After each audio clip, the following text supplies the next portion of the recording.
नमस्कार, स्वागत है आप सभी का डीडी न्यूज में। आपके साथ मैं हूं संध्या शर्मा। आइए बुलेटिन की शुरुआत करें हेडलाइंस के साथ। देश भर के 47 शहरों में 16वें रोजगार मेले का आयोजन आज। प्रधानमंत्री वीडियो कॉन्फ्रेंसिंग के जरिए करेंगे उद्घाटन। 51,000 से ज्यादा युवाओं को देंगे नियुक्ति पत्र।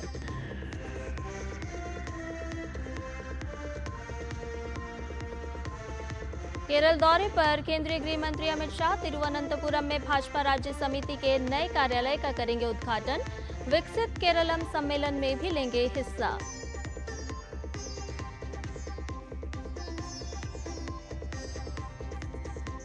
अहमदाबाद एयर इंडिया विमान हादसे की प्रारंभिक जांच रिपोर्ट में चौंकाने वाला खुलासा। टेक ऑफ के तुरंत बाद ही बंद हो गए थे दोनों इंजन। एयर इंडिया का बयान, जांच में सहयोग रखेंगे जारी।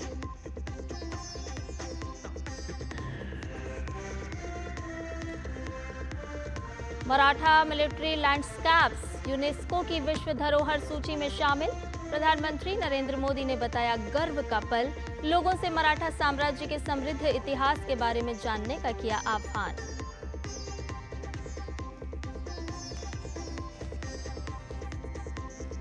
और विंबलडन में महिला एकल की खिताबी भिड़ंत आज। अमेरिका की अमांडा एनिसिमोवा और पोलैंड की इगा श्वांतेक होंगी आमने सामने।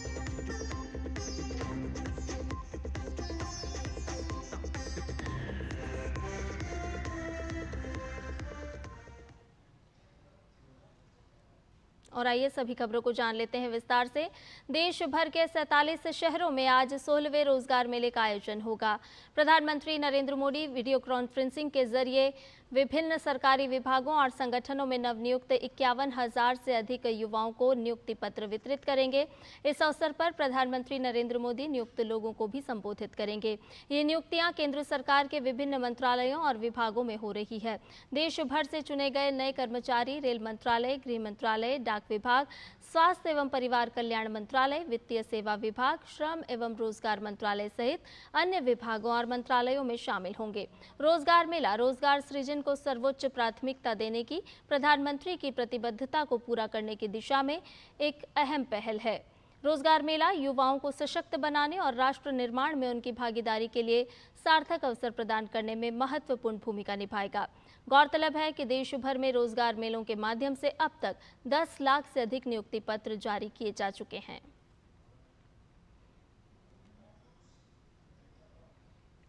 केरल के दौरे पर केंद्रीय गृह मंत्री अमित शाह आज कई अहम राजनीतिक और सांस्कृतिक कार्यक्रमों में हिस्सा लेंगे। अमित शाह तिरुवनंतपुरम में भाजपा कार्यालय का उद्घाटन करेंगे। इस मौके पर पार्टी के वरिष्ठ नेता और कार्यकर्ता भी मौजूद रहेंगे। इसके अलावा गृह मंत्री पुथारिकंदम मैदान में विकसित केरलम सम्मेलन को संबोधित करेंगे। इस सम्मेलन को भाजपा की एक बड़ी पहल के रूप में देखा जा रहा है। इसका लक्ष्य दक्षिणी राज्य में पार्टी का विस्तार करना है।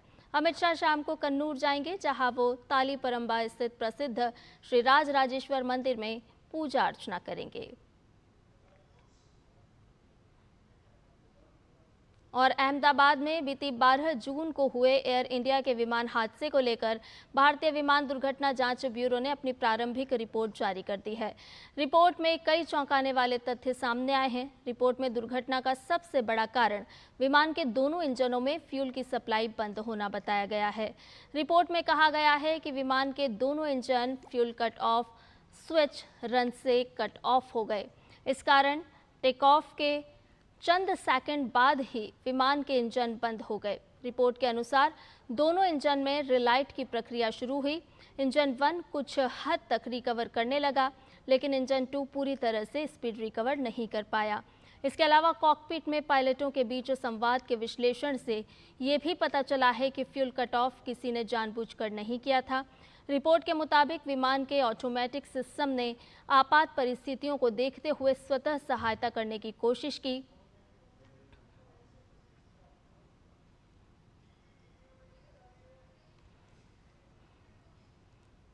तो आपको बताएं कि अहमदाबाद एयर इंडिया विमान हादसे को लेकर के प्रारंभिक रिपोर्ट सामने आई है और इस रिपोर्ट पर एयर इंडिया ने भी अपनी प्रतिक्रिया दी है।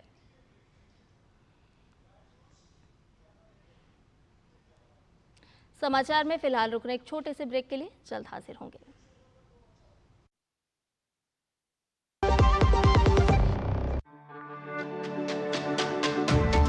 मेरी पसंद। मेरी पसंद। मेरी पसंद। मेरी पसंद। हमारी पसंद।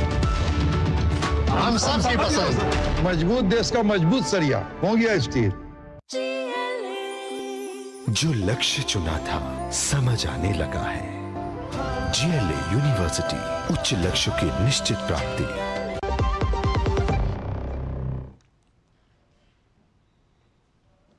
और ब्रेक के बाद समाचार में आपका एक बार फिर से स्वागत है। आपको बताएं कि एयर इंडिया ने जो अहमदाबाद विमान हादसे पर रिपोर्ट आई है उस पर अपनी प्रतिक्रिया दी है। रिपोर्ट मिलने की पुष्टि करते हुए एयर इंडिया ने बयान जारी कर कहा है कि वो जांच एजेंसियों का पूरा सहयोग कर रही है।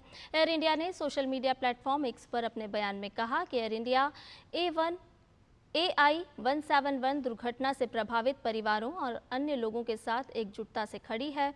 हम इस क्षति पर शोक व्यक्त करते हैं और इस कठिन समय में सहायता प्रदान करने के लिए पूरी तरह प्रतिबद्ध हैं।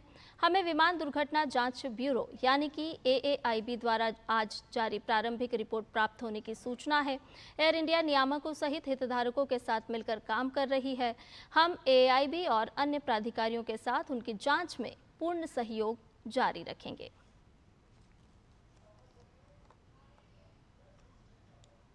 और इसी खबर पर ज़्यादा जानकारी के साथ हमारे संवाददाता तापस भट्टाचार्य हमारे साथ जुड़ गए हैं। तापस, सबसे पहले तो आपसे यही जानना चाहेंगे, बहुत ही आसान शब्दों में अगर इसको रिपोर्ट को AIB की जो प्रारंभिक रिपोर्ट आई है उसको किस तरह से समझा जाए, कौन कौन से ऐसे अहम बिंदु हैं जो आगे जो जाँच चलनी है उसमें बहुत ही महत्वपूर्ण भूमिका निभाएंगे?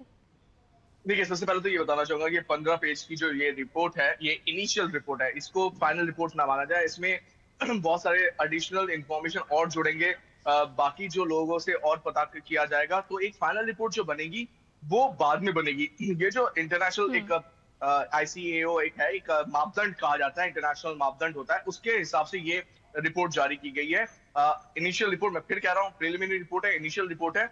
उसमें कुछ अहम चीजें जो सामने आई है, सबसे पहले कि ये करीब 8:08 पे एयर स्पीड जो था, मतलब उसकी जो स्पीड थी एयरलाइन की, उसने फुल स्पीड ले ली थी और उसके ठीक बाद ही इंजन 1 और इंजन 2 जो है वो उसका फ्यूल जो होता है, यानी कि उसमें जो दोनों इंजन में जो फ्यूल जाता है वो कट ऑफ हो गया।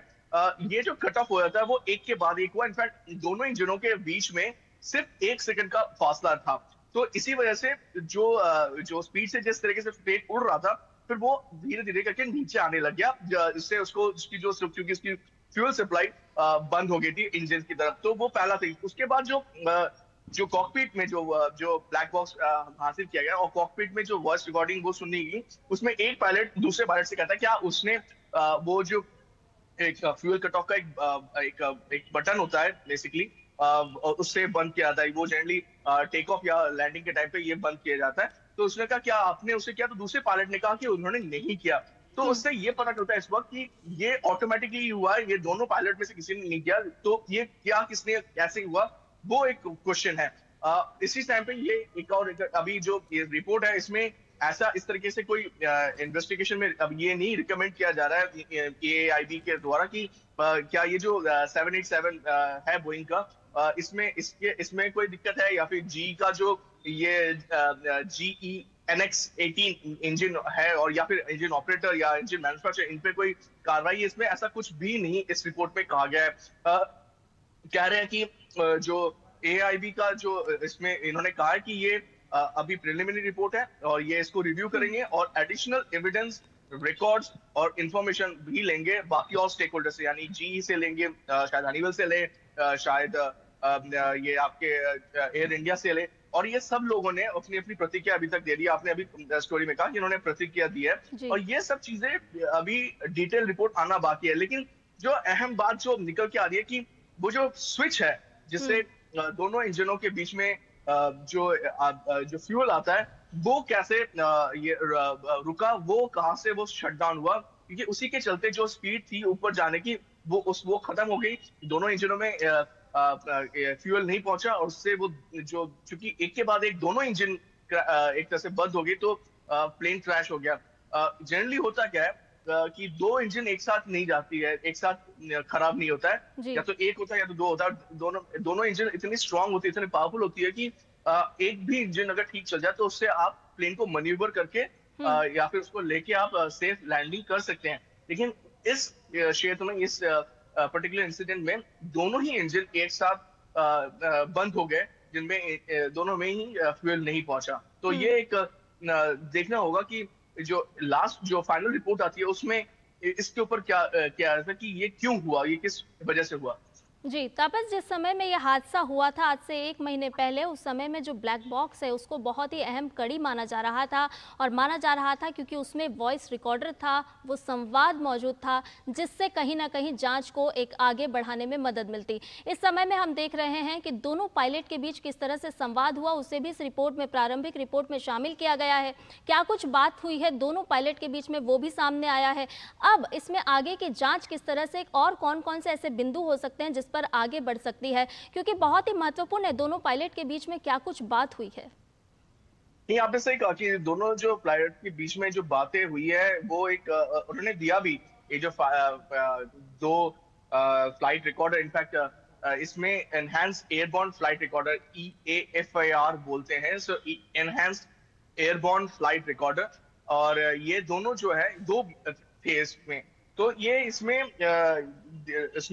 जो दोनों ही इससे जो पता चल रहा है, कॉकपिट एरिया माइक्रोफोन जो था इसमें, ये भी ये मिला नहीं है इसमें क्योंकि ये खराब हो गया था, लेकिन बाकी जो चीजें मिली, ये इससे पता चलता है कि ये जो पायलट थे दोनों जो बात कर रही थी, मैंने बार बार कहा कि ये दो इंजन में जो फ्यूल था वो पहुंच नहीं पा रहा था। तो ये एक चीज है जिसमें दोनों पायलट को, एक पायलट ने दूसरे पायलट से पूछा भी कि क्या उसने बंद किया, क्योंकि जनरली होता क्या कि ये बिना पायलट के ये मैनुअली करते हैं, ये जो एक स्विच होता है ये मैनुअली होता है। तो ये जो चीजें हैं ये मैनुअली किया था। तो उसने पूछा, एक पायलट ने दूसरे पायलट से, कि क्या उन्होंने ये किया है कि नहीं। और दूसरी चीज ये है कि ये, जैसे मैंने कहा कि अभी इनिशियल रिपोर्ट है, इसमें बहुत सारे चीजें और आने बाकी है। 15 पेज की रिपोर्ट है इनिशियल रिपोर्ट, और बताया जा रहा है कि इसमें बहुत सारे चीजें और जुड़ने की आशंका है, क्योंकि ये पता चल रहा है कि क्या एडिशनल, एक बोइंग का एक एडिशनल रिपोर्ट, एक एडिशनल चीजें होती है कि एक फ्लाइट चलने से पहले एक तो मैंडेटरी होती है और एक होता है ऑप्शनल, एडिशनल ऑप्शनल चेक्स होते हैं। क्या वो additional optional check Air India ने बोइंग के इस पर्टिकुलर एयरक्राफ्ट के लिए किया है कि नहीं, वो एक महत्वपूर्ण चीज हो जाती है, क्योंकि ये बार बार कहा जा रहा है कि ये एक ऐसा प्लेन है जहाँ पे सारी चेक्स जो है वो करना बहुत अनिवार्य होता है। तो क्या बोइंग की इस एडिशनल जो थी चेक्स थे, क्या वो किया गया कि नहीं। अभी मैं आपको बताना चाहूंगा कि ये, जैसे मैंने कहा, 180 नॉट यानी 180 नॉट के स्पीड से जब फ्लाइट लिया, ऊपर चढ़ा, तो उसके, जैसे मैंने कहा, 1 सेकंड के अंदर दोनों ही इंजन बंद हो गए। और ये जब ऐसे होता है, ये जो कॉकपिट का जो वॉइस रिकॉर्डिंग है जो मिला, उसमें जैसे मैंने कहा कि उसमें एक पायलट दूसरे पायलट से ये पूछ रहा है कि क्या उन्होंने बंद किया है कि नहीं। तो और उन्होंने कहा, दूसरे, ऐसा नहीं कि दूसरे पायलट ने कहा भी कि उन्होंने नहीं किया। तो अगर ऐसा होता है तो ये दर्शाता है कि ये ऑटोमेटिक हुआ है, क्योंकि अगर दोनों ही पायलट जो है बहुत ही एक्सपीरियंस है, दोनों ही पायलट को नॉलेज है बहुत ज्यादा, तो अगर ऐसा हुआ है तो क्यों ऐसा हुआ है और उसका क्या और रीजन हो सकता है, ये थोड़े और डिटेल के बाद ही पता चलेगा। लेकिन ये बात तो फैक्ट है कि अगर इनिशियल क्लाइंब इतना ऊपर जाके उसमें अगर एकदम से दोनों ही इंजन शट डाउन हो जाता है, तो उसके पास, पायलट के पास कुछ और बचता नहीं है करने के लिए उसके चीज को आगे बढ़ाने के लिए। जी तापस, अभी जो ये प्रारंभिक जांच रिपोर्ट सामने आई है, क्या लगता है आपको कि, बहुत ही संक्षेप में आपसे जानना चाहेंगे कि ये जो प्रारंभिक बिंदु हैं बहुत ही महत्वपूर्ण होंगे आगे की जांच को आगे बढ़ाने के लिए, बहुत ही कारगर, बहुत ही मददगार साबित होंगे, और वो कौन कौन से प्रमुख बिंदु हो सकते हैं जिन पर अब जांच आगे बढ़ाई जाएगी?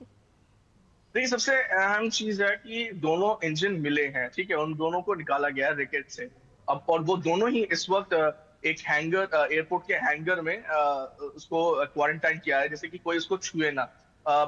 उसके बाद फ्यूल सैंपल भी जो बाकी जगहों पे फ्यूल सैंपल लिया गया है वो भी चेक किया जा रहा है। डीजीसीए के जो लैब है उसमें उसको लेके गए थे, उसको इनफैक्ट वो जो फ्यूल मिला है वो सेटिस्फैक्टरी मिला है, उनको लगा जो डीजीसीए की लैब है उससे वो सही मिला है उनको।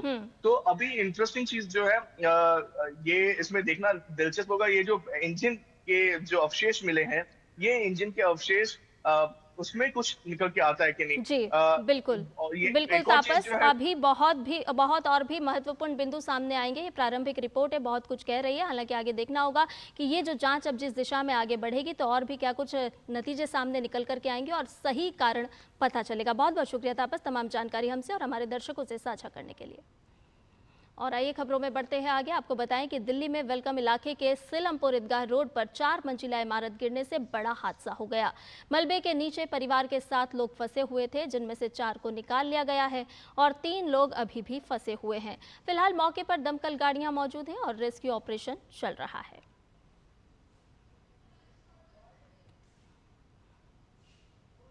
मैं सो रहा था, मुझे ऐसा लगा जैसे अचानक से भूकंप सा आता नहीं, लेकिन बहुत तगड़ा सा महसूस हुआ मुझे भूकंप। मैं समझा भूकंप है, मैंने उठ करके बाहर देखा तो जब छज्जे के इधर उधर देखा तो ये मकान गिरा पड़ा था। मैं समझा सामने वाला गिरा, थोड़ा सा बाहर, फिर मैं नीचे को आया तो हमारा भी यहाँ से खुला हुआ था। तो इमारत गिरी है, लेकिन महसूस हुआ जैसे भूकंप का झटका हो। अभी हम आपको एक बाइट भी सुनवा रहे थे और ताज़ा अपडेट के साथ हमारे सहयोगी संवाददाता मुकेश शुक्ला हमारे साथ जुड़ गए हैं। मुकेश, आपसे ही जानना चाहेंगे, वेलकम इलाके के सिलमपुर ईदगाह रोड पर जो ये हादसा हुआ है, किस तरह का ये इलाका है? घनी आबादी वाला है? किस तरह का ये इलाका, और जो इमारत ढही है वो क्या कमज़ोर थी? किस वजह से ये हादसा हुआ है? बिल्कुल एक संक्रिय इलाका है। यहाँ छोटे छोटे प्लॉट्स हैं, यानी 30 गज के, 25 गज के, 35 गज के, और ये तकरीबन 35 गज का जो प्लॉट था जिस पे ये 4 मंजिला इमारत बनी थी। यानी ये अंदाज़ा लगाया जा रहा है कि हर एक फ्लोर पे एक कमरा और एक छोटा सा हॉल हो सकता है। तो इसमें अभी तक जो रेस्क्यू की लिस्ट आई हमारे पास, 7 लोगों को निकाला जा चुका है और एक इसमें बच्चा भी शामिल है, यानी 3 मेल 3 फीमेल जो एडल्ट हैं, और एक बच्चा जो 14 महीने का है जिसका नाम अहमद है, और इनको भी नज़दीक के अस्पतालों में इलाज के लिए भेजा जा रखा है। और पुलिस अभी भी यहाँ रेस्क्यू ऑपरेशन कर रही है। उम्मीद ऐसी है कि कुछ लोगों के और दबे होने की भी आशंका जताई जा रही है। यानी जो पहले आंकड़ा 7-8 लोगों का था वो बढ़ के 12 के आसपास पहुंचा हुआ है। अभी डीसीपी, एडिशनल डीसीपी जो वहां पर संदीप लामा जी, उनसे मेरी बात हुई तो उन्होंने बोला कि रेस्क्यू ऑपरेशन, क्योंकि संकरी गलियां हैं संध्या, और आप देखेंगे वहां जाने के लिए काफ़ी दिक्कतें हो रही हैं। जो भी रेस्क्यू का इक्विपमेंट है वो घुसाने में दिक्कत हो रही है। छोटी छोटी गलियां होती हैं, एक दीवार के साथ दूसरी दीवार लगी होती है। और बीते 2-3 दिन से दिल्ली में आप देखिए सूरत हाल, बारिश जो हो रही है लगातार,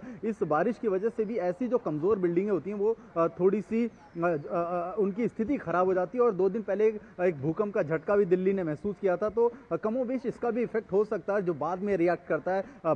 शुरू में ओनर या उनके मालिक उस पर ध्यान नहीं देते हैं, हल्की फुल्की रिपेयरिंग सोच करके छोड़ देते हैं। लेकिन जैसा उन्होंने बताया कि जब ये सुबह के वक्त बिल्डिंग भरभरा के गिरी तो लोगों को समझ में नहीं आया कि ये क्या हो रहा है। तस्वीरें देखिए, मलबों का पूरा ढेर वहाँ पर लग गया है। FIR, NDRF की टीम है वहाँ पर, दिल्ली फायर सर्विस की टीम है, दिल्ली पुलिस की टीम है, और जो रेस्क्यू ऑपरेशंस के लोग हैं वो वहाँ पर लगाए गए हैं। मेडिकल्स की टीम है, डॉक्टर्स की टीम वहाँ पहुँची हुई है, क्योंकि जो लोग वहाँ से निकल रहे हैं उनको तुरंत अस्पताल पहुँचाया जा रहा है और उनका ट्रीटमेंट भी हो सके, साथ साथ ये भी ध्यान में रखा जा रहा है। तो अभी कैजुअलिटी की तो कोई वो नहीं आई है ऐसी सूचना, लेकिन जो लोग जख्मी हैं अभी उन्हें अस्पताल फिलहाल के लिए शिफ्ट कर दिया गया है। जी बहुत शुक्रिया मुकेश, तमाम जानकारी हमसे साझा करने के लिए। और खबरों में बढ़ते हैं आगे। आपको बताएं कि भारत के स्टार भाला फेंक खिलाड़ी नीरज चोपड़ा देश के उभरते एथलीटों को प्रोत्साहित करने वाले कार्यक्रम में शामिल होने के लिए हरियाणा के गुरुग्राम में थे। इस कार्यक्रम में उन्होंने डीडी न्यूज संवाददाता नारायण सिंह से खास बातचीत की और कहा कि हाल ही में बेंगलुरु में आयोजित नीरज चोपड़ा क्लासिक में भारी संख्या में लोगों की उपस्थिति देखकर बहुत खुशी हुई है। One of the finest athlete India has ever produced, Neeraj Chopra. हर मंच पर उन्होंने मेडल जीता है और देश का नाम रोशन किया है। नीरज, आपका स्वागत है डीडी में। नीरज, एक लंबे समय से 90 मीटर का सवाल था, वो आपने सर पूरा किया और दोहा में आपने वो बैरियर क्रॉस किया। तो क्या टेक्निक में कुछ बदलाव किया या कुछ और तैयार थे उस मार्क को बदलने के लिए? नहीं, वो तो काफ़ी टाइम से लग रहा था कि 90 मीटर क्रॉस हो सकता है, बस उस मोमेंट का इंतज़ार था कि बॉडी सही फील कर रही है और हमको वेदर कंडीशन अच्छे मिले। तो दोहा में काफ़ी अच्छी कंडीशन थी और प्लस ट्रेनिंग भी कोच के साथ बहुत अच्छी हुई थी, तो सब कुछ लाइन में था, तो बहुत अच्छा गया। और बात करें, भारत एक ऐसा देश है जहाँ क्रिकेट की बड़ी तगड़ी फॉलोइंग है, क्रिकेटर्स को वर्शिप किया जाता है, लेकिन आप एक ऐसे खिलाड़ी हैं क्रिकेट के इतर क्रिकेट नहीं खेलते हैं, लेकिन आपकी फॉलोइंग वैसी है क्रिकेटर जैसी, तो इस चीज़ को कैसे देखते हैं आप? नहीं, बहुत अच्छा लगा जी, खासकर जब हम इवेंट के बारे में सोच रहे थे, इंडिया में जेवलिन का इवेंट, तो वहाँ पे जो सपोर्ट रही है वो बहुत अच्छी थी, लोगों ने काफ़ी सपोर्ट किया।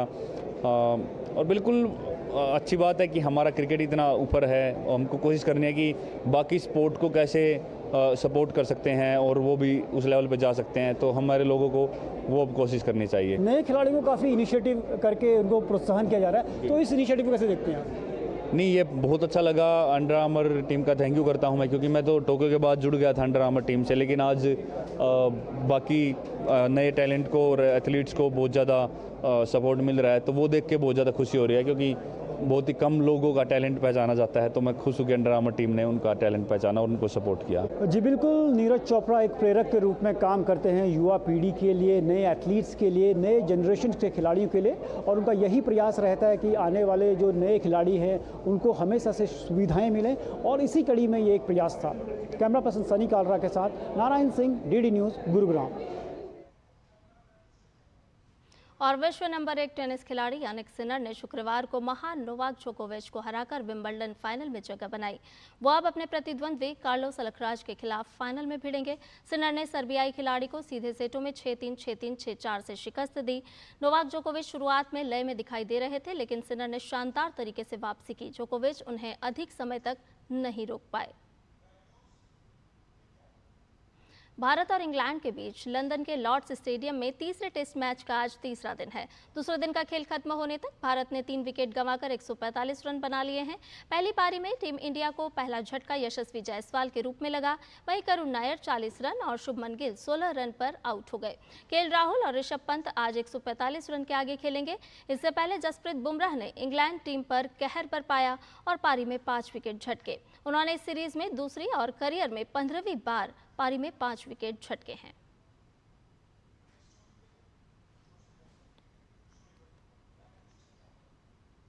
टोक्यो ओलंपिक की रजत पदक विजेता मीराबाई चानू नई राष्ट्रीय खेल नीति से काफी प्रभावित हैं। उनका मानना है कि देश में खेल के क्षेत्र में महिलाओं की भागीदारी के अवसर बढ़े हैं। तो आइए आपको दिखाते हैं मीराबाई चानू से डीडी न्यूज़ की ये खास बातचीत। आप ये बातचीत को सुनिए और मुझे दीजिए अनुमति। नमस्कार।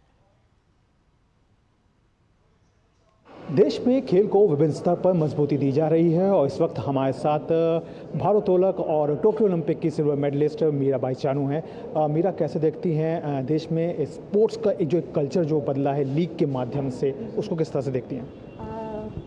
बहुत अच्छा है ये सिस्टम लगाया है कि सिर्फ वुमेंस के ही कंपटीशन लगाना, ये हमारे लिए बहुत बड़ी बात होती है, क्योंकि यंग बच्चे और जब हम शुरू करते थे तो उसी टाइम में बहुत डिफ़िकल्ट होती थी कि कंपटीशन जाते हैं तो कभी मेडल नहीं ले पाती और एज के हिसाब से वो नीचे रह जाते हैं सब ना। तो अभी मुझे काफ़ी अच्छा हुआ है कि ये अस्मिता लीग से ही जो आने वाली यंग जनरेशन सिर्फ वुमेन को ही आगे जाने का ये मौका मिल रही है, और उनसे पता चलेगा कि वेट लिफ्टिंग में जाने के बाद क्या क्या होगा, कैसे करेगा, है ना। तो उनके रास्ता दिखा रही है। हाल ही में भी नई स्पोर्ट्स पॉलिसी आई है, तो उसको किस तरह से देखती हैं, और इसका जो बदलाव होगा वो किस तरह से महसूस करती हैं? ग्रास रूट लेवल पे किस तरह का बदलाव, चेंजेस देखती हैं? काफ़ी अब स्पोर्ट्स में आप लोगों ने देखा होगा काफ़ी अच्छा भी हुआ है। अभी टेबल टेनिस में देखो नई नई बच्चियाँ आ रही है, निकल के आ रही है, तो ये बहुत ही ज़्यादा अच्छे हैं, क्योंकि हमको सिर्फ एलिट बच्चे को ही हम देखना नहीं चाहिए, जो जो अभी आ रही है जो यंग जनरेशन में कम एज वाला, तो इसको फोकस ज़्यादा करेगी ना, तो इंडिया में बहुत ही ज़्यादा अच्छा एथलीट भी मिलेगा। तो लगता है हर चैम्पियनशिप में ज़रूर वुमेन में ही लीग बन के रहेंगे। मेरा आखिरी सवाल है कि आपके लिए चोट एक बड़ी समस्या रही है हमेशा से, तो उसको किस तरह से टैकल कर रही हैं? मुझे लगता है कि हर प्लेयर्स की ये मतलब कहानी रहते हैं, ये आसपास में ही घूमते रहते हैं एक्चुअली ये। तो मैं काफ़ी चोट में हूँ, इंजरी काफ़ी हुआ है, पर मैं हर टाइम यही सोचती हूँ कि हर प्लेयर्स के साथ ये होते रहते हैं, पर इसको हम फाइट करना है। तो हम फाइट जब करेगी इंजरी को हम मतलब वो कर सकते हैं उसको। तो मैं पूरा फाइट करके आज तक यहीं तक पहुंची हूँ। तो ये इसमें पूरा फैमिली की सपोर्ट भी है, मेरा कोच का भी सपोर्ट है और फेडरेशन के भी बहुत ज़्यादा रोल रहते हैं कि इंजरी को ठीक करने में। तो मैं पूरा उनके साथ ही फाइट करके यहाँ तक निकली हूँ। कि देश में जो लीग कल्चर है उससे एक नई क्रांति जो है वो भी देखने को मिलेगी और साथ ही साथ सबसे बड़ी बात वो ये कह रही हैं कि उनका जो लक्ष्य है वो कहीं ना कहीं एशियन गेम्स जरूर रहने वाला है, लेकिन उससे पहले पड़ने वाले हर एक पड़ाव को वो बेहद मजबूती के साथ सामने देख रही हैं। कैमरामैन उत्तम सिंह के साथ मैं गौरव कुमार, DD न्यूज़, गाजियाबाद।